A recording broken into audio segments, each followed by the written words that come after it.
John Hanson of Maryland was the third United States in Congress assembled president, serving under the Articles of Confederation from November 5, 1781 until November 4, 1782, at the Pennsylvania State House, now known as Independence Hall. John Hanson was born in Charles County, Maryland in either 1715, according to the Maryland State Archives, or 1720, as published by the John Hanson Memorial Association. There is also debate over his ancestry, with some claiming descent from Swedish royalty and others that he was a Moor. Neither is correct. John Hanson received to what is referred to as a common colonial education, and he initially pursued a career path in agriculture. Hanson married Jane Conti in 1743, a French Huguenot from Rochelle, Maryland.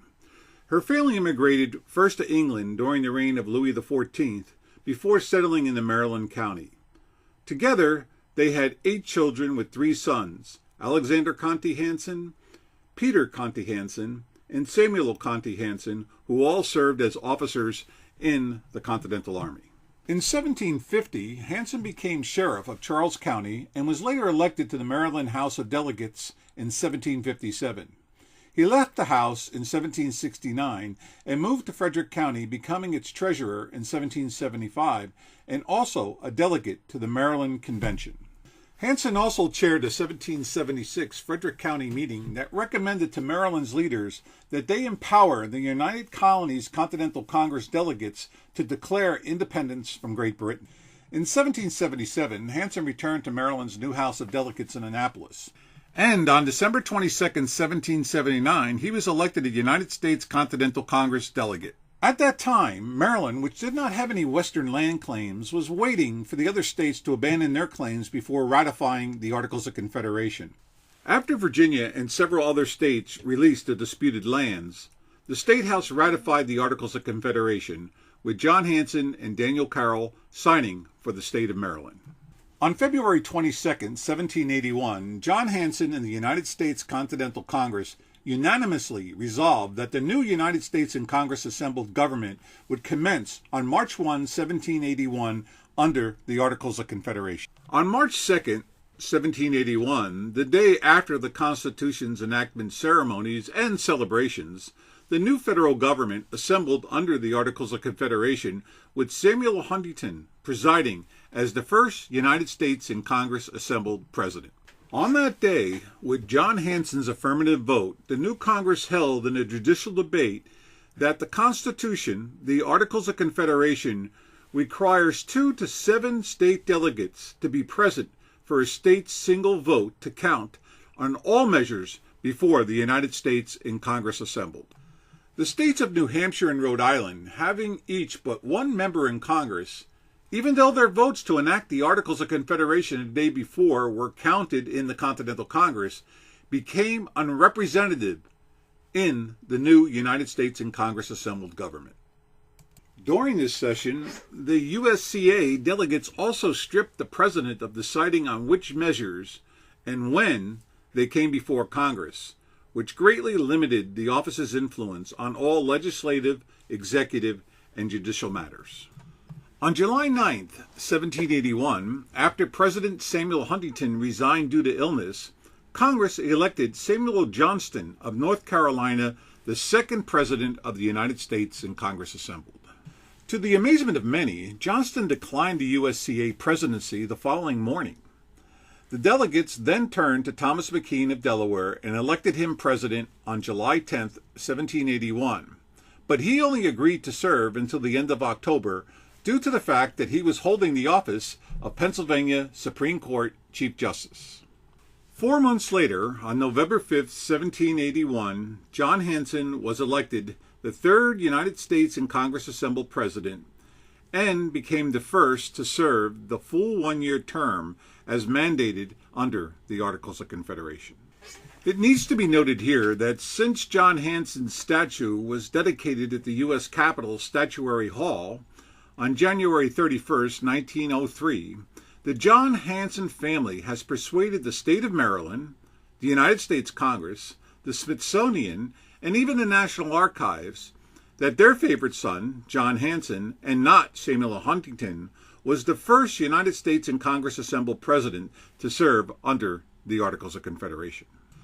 Our challenge to this misnomer began in 2004 with the Smithsonian stating, while exhibiting our primary sources in its American Presidency, A Glorious Burden exhibit, that John Hanson was the first president of the Continental Congress under the Articles of Confederation. Our numerous challenges, ranging from expert testimony to federal lawsuits, finally ended in 2015 when the Smithsonian, Library of Congress, and the National Archives finally made the changes on their exhibits web pages that Samuel Huntington, and not John Hanson, was the first president to serve in Congress under the Articles of Confederation.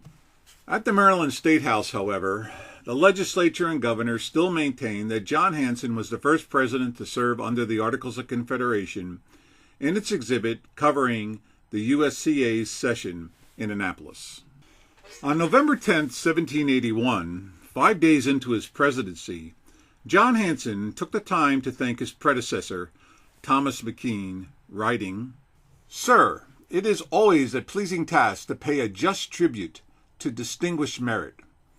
Under this impression, give me leave to assure you that it is with inexpressible satisfaction that I present you the thanks of the United States in Congress assembled, in testimony of their approbation of your conduct in the chair and in the execution of public business, a duty I am directed to perform by their act of the 5th instant, a copy of which I have the honor of enclosing."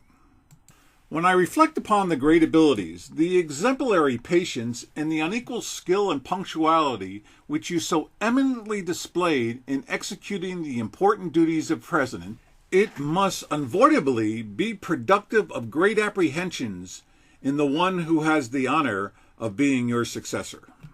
But the choice of Congress obliges me for a moment to be silent on the subject of my own inability. And although I cannot equal the bright example that has recently set me, yet it shall be my unremitting study to imitate it as far as possible. And in doing this, the reflection is pleasing, that I shall invariably pursue the sacred path of virtue, which alone ought to preserve me free from censure. I have the honor to be, with the highest sentiments of respect and esteem, Sir, your most obedient and most humble servant, John Hanson, President. Jane Conti Hanson, mother of 8, decided not to join her husband in Philadelphia and take on the presidential hospitality duties that were borne by several of her First Lady predecessors. During Hanson's presidency, George Washington presented General Cornwallis's sword to Congress. A presidential day of fasting proclamation was issued. Congress shifted presidential communication duties to the United States in Congress assembled secretary. Legislation was passed to create a United States Mint. There was a reorganization of the Department of Foreign Affairs. There was an adoption of the current Great Seal of the United States of America, a congressional recommendation of Robert Aiken's edition of the Bible to the inhabitants of the United States, and the acknowledgement of the United States by both Great Britain and the Dutch governments. After Hanson's presidential term ended, he briefly continued to serve in Congress. He died at Oxon Hill, Maryland, on November 22, 1783. His crypt and its remains were raised by developers building the National Harbor. Today, his coffin's location remains unknown. This is Stanley Yavna Close on the Congressional Evolution of the United States for President John Hanson.